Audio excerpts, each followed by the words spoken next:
ದೀಪಾವಳಿಯ ಹಬ್ಬದ ಸಂದರ್ಭದಲ್ಲೇ ಮಳೆ ಅಬ್ಬರಿಸ್ತಾ ಇರುವಂಥದ್ದು ರಾಜ್ಯದಾದ್ಯಂತ ಬಹುತೇಕ ಜಿಲ್ಲೆಗಳಲ್ಲಿ ಮಳೆ ಸುರಿತಾನೆ ಇದೆ. ರಾಜ್ಯದಾದ್ಯಂತ ದೀಪಾವಳಿ ಮಳೆ ಅಬ್ಬರ ಇದೆ. ಕನಿಷ್ಠ 10 ದಿನ ಇನ್ನೂ ಮಳೆಯ ಮುನ್ಸೂಚನೆಯನ್ನ ಕೊಡಲಾಗಿದೆ. ಇನ್ನೂ ಒಂದು 10 ದಿನ ಮಳೆ ಆಗುತ್ತೆ ಅನ್ನುವಂಥ ಮುನ್ಸೂಚನೆಯನ್ನ ಹವಾಮಾನ ಇಲಾಖೆ ಕೊಟ್ಟಿರುವಂಥದ್ದು. ಕರಾವಳಿ ಜಿಲ್ಲೆಗಳಲ್ಲಿ ಆರೆಂಜ್ ಅಲರ್ಟ್ ಅನ್ನ ಘೋಷಣೆ ಮಾಡಲಾಗಿದೆ. ಕರಾವಳಿ ಜಿಲ್ಲೆಗೆ ಧಾರಾಕಾರವಾಗಿ ಮಳೆ ಸುರಿಯುತ್ತೆ ಅಂತ ಆರೆಂಜ್ ಅಲರ್ಟ್ ಅನ್ನ ಘೋಷಣೆ ಮಾಡಲಾಗಿದೆ. ಸಮುದ್ರಕ್ಕೆ ಇಳಿಯದಂತೆ ಮೀನುಗಾರರಿಗೆ ಎಚ್ಚರಿಕೆಯನ್ನ ಕೊಡಲಾಗಿದೆ. ಅಕ್ಟೋಬರ್ 25ರವರೆಗೂ ಕೂಡ ಮೀನುಗಾರಿಕೆಗೆ ತೆರಳಬೇಡಿ ಅಂತ ಸೂಚನೆಯನ್ನ ಕೊಡಲಾಗಿರುವಂಥದ್ದು. ಅಕ್ಟೋಬರ್ 25ರವರೆಗೂ. ಇನ್ನು ಬಿರುಗಾಳಿ ಸಹಿತ ಭಾರಿ ಮಳೆಯ ಅಲರ್ಟ್ ಅನ್ನ ಕೂಡ ಕೊಡಲಾಗಿದೆ. ಬಿರುಗಾಳಿ ಸಹಿತ ಭಾರಿ ಮಳೆ ಆಗುತ್ತೆ, ಸೊ ಎಚ್ಚರಿಕೆಯಿಂದ ಇರುವಂತೆ ಸೂಚನೆಯನ್ನ ಕೊಡಲಾಗಿದೆ. ಕರಾವಳಿ ಭಾಗದಲ್ಲಿ ಆರೆಂಜ್ ಅಲರ್ಟ್ ಆದರೆ ಮಲೆನಾಡು ಭಾಗದಲ್ಲೂ ಕೂಡ ಮಳೆ ಮುನ್ಸೂಚನೆಯನ್ನ ಕೊಡಲಾಗಿದೆ. ಚಿಕ್ಕಮಗಳೂರು, ಶಿವಮೊಗ್ಗ, ಕೊಡಗು, ಚಾಮರಾಜನಗರ, ಹಾಸನದಲ್ಲಿ ಆರೆಂಜ್ ಅಲರ್ಟ್. ಮಲೆನಾಡು ಭಾಗ ಮತ್ತೆ ಕರಾವಳಿ ಭಾಗದಲ್ಲಿ ಆರೆಂಜ್ ಅಲರ್ಟ್ ಅನ್ನ ಘೋಷಣೆ ಮಾಡಲಾಗಿದೆ. ಹಾಗೆ ಚಾಮರಾಜನಗರದಲ್ಲೂ ಕೂಡ ಅಷ್ಟೇ ಆರೆಂಜ್ ಅಲರ್ಟ್ ಅನ್ನ ಘೋಷಣೆ ಮಾಡಲಾಗಿರುವಂಥದ್ದು. ಆರೆಂಜ್ ಅಲರ್ಟ್ ಅಂದ್ರೆ ಧಾರಾಕಾರವಾಗಿ ಮಳೆ ಬರುತ್ತೆ ಅಂತ, ಸೊ ಎಚ್ಚರಿಕೆಯಿಂದ ಇರುವಂತೆ ಸೂಚನೆಯನ್ನ ಕೊಡಲಾಗಿದೆ. ಈಗ ಆಲ್ರೆಡಿ ಸಾಕಷ್ಟು ಪ್ರಮಾಣದಲ್ಲಿ ಮಳೆ ಸುರಿತಾನೇ ಇದೆ. ಹಳ್ಳ ಕೊಳ್ಳಗಳೆಲ್ಲವೂ ಕೂಡ ಭರ್ತಿಯಾಗಿ ಯಾವ ರೀತಿಯಾಗಿ ಜೋರಾಗಿ ಹರಿತಾ ಇದೆ ಆ ಹಳ್ಳ ಕೊಳ್ಳಗಳು ಅನ್ನುವಂಥ ನೋಡಿದ್ರೆ ಆ ನದಿಗಳು ಕೂಡ ಅಷ್ಟೇ ಅಪಾಯ ಮಟ್ಟವನ್ನು ಮೀರಿ ಹರಿತಾ ಇರುವಂಥದ್ದು. ಇದು ಬರೀ ಕರಾವಳಿ ಮಲೆನಾಡು ಭಾಗದಲ್ಲಿ ಮಾತ್ರ ಅಲ್ಲ, ಆಲ್ಮೋಸ್ಟ್ ಬಹುತೇಕ ಜಿಲ್ಲೆಗಳಲ್ಲಿ, ಕರ್ನಾಟಕದ ಬಹುತೇಕ ಜಿಲ್ಲೆಗಳಲ್ಲಿ ಮಳೆ ಅಬ್ಬರಿಸ್ತಾ ಇದೆ. ಕಿಶನ್ನ ಕರಾವಳಿ ಭಾಗದ ಜಿಲ್ಲೆಗಳಿಗೆ ಆರೆಂಜ್ ಅಲರ್ಟ್ ಅನ್ನು ಘೋಷಣೆ ಮಾಡಲಾಗಿರುವಂಥದ್ದು. ಈಗ ಹೇಗಿದೆ ಪರಿಸ್ಥಿತಿ, ಯಾವ ರೀತಿಯಾಗಿ ಎಚ್ಚರಿಕೆಯನ್ನು ವಹಿಸಲಾಗಿದೆ?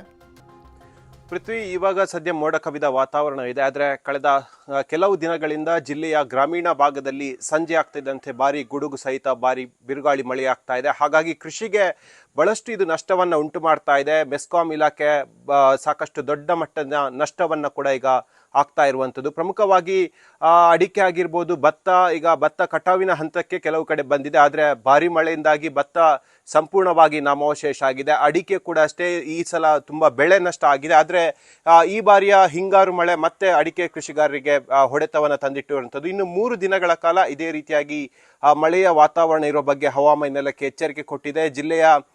ಜಿಲ್ಲಾಡಳಿತ ಕೂಡ ಅಷ್ಟೇ ಜನರಿಗೆ ಎಚ್ಚರಿಕೆಯನ್ನು ಕೊಟ್ಟಿದೆ. ಸ್ಪೆಷಲಿ ಮೀನುಗಾರರಿಗೆ ವಿಶೇಷವಾದ ಸೂಚನೆ ಕೊಟ್ಟಿರುವಂಥದ್ದು. ಗಂಟೆಗೆ 40ರಿಂದ 45 ಕಿಲೋಮೀಟರ್ ವೇಗದಲ್ಲಿ ಸಮುದ್ರದಲ್ಲಿ ಗಾಳಿಯ ವೇಗ ಕೂಡ ಇರುತ್ತೆ. ಹಾಗಾಗಿ ಜಿಲ್ಲಾಡಳಿತ ಕೊಡುವಂತಹ ಎಲ್ಲ ಸೂಚನೆಗಳನ್ನ ಪಾಲಿಸಬೇಕು ಎಂಬ ಆದೇಶವನ್ನು ಕೊಟ್ಟಿರುವಂಥದ್ದು. ಹಾಗಾಗಿ ಮುಂದಿನ 3 ದಿನಗಳ ಕಾಲ ಇದೇ ರೀತಿಯ ವಾತಾವರಣ ಇಡೀ ಜಿಲ್ಲೆಯಲ್ಲಿರುತ್ತೆ. ಅರಬ್ಬಿ ಸಮುದ್ರದಲ್ಲಿ ಗಾಳಿಯ ವೇಗ ಕೂಡ ಇರುತ್ತೆ. ಹವಾಮಾನ ವೈಪರೀತ್ಯವನ್ನ ಗಮನಿಸಿ ಆಳ ಸಮುದ್ರಕ್ಕೆ ಮೀನುಗಾರಿಕೆಗೆ ಹೋಗುವಂತಹ ಮೀನುಗಾರರು ಎಲ್ಲ ಸೂಚನೆಗಳನ್ನ ಪಾಲಿಸಬೇಕೆಂಬ ಮನವಿಯನ್ನ ಸದ್ಯಕ್ಕೆ ಜಿಲ್ಲಾಡಳಿತ ಮಾಡಿದೆ. ಜಿಲ್ಲೆಯ ಗ್ರಾಮೀಣ ಭಾಗಗಳಂತ ಪುತ್ತೂರು, ಬೆಳ್ತಂಗಡಿ, ಸುಳ್ಯ, ಬಂಟ್ವಾಳ ಮುಂತಾದ ತಾಲೂಕಿನ ಗ್ರಾಮೀಣ ಭಾಗದಲ್ಲಿ ಅತಿ ಹೆಚ್ಚಾಗಿ ಮಳೆ ಆಗ್ತಾ ಇರುವಂಥದ್ದು. ಭಾರಿ ಗುಡುಗು ಸಿಡಿಲಿಗೆ ಸಾಕಷ್ಟು ಮನೆಗಳು ಕೂಡ ಹಾನಿ ಆಗ್ತಾ ಇದೆ. ಹಾಗಾಗಿ ಆ ಹಾನಿಯಾದಂಥ ಮನೆಗಳಿಗೆ ಪರಿಹಾರವನ್ನು ಕೊಡ್ಬೇಕಂತ ಹೇಳಿ ಸರ್ಕಾರಕ್ಕೆ ಒತ್ತಾಯವನ್ನು ಕೂಡ ಮಾಡಲಾಗಿದೆ. ಮೆಸ್ಕಾಂ ಇಲಾಖೆ ಕೂಡ ಸಾಕಷ್ಟು ದೊಡ್ಡ ಮಟ್ಟಿನ ನಷ್ಟ ಕೂಡ ಆಗಿದೆ.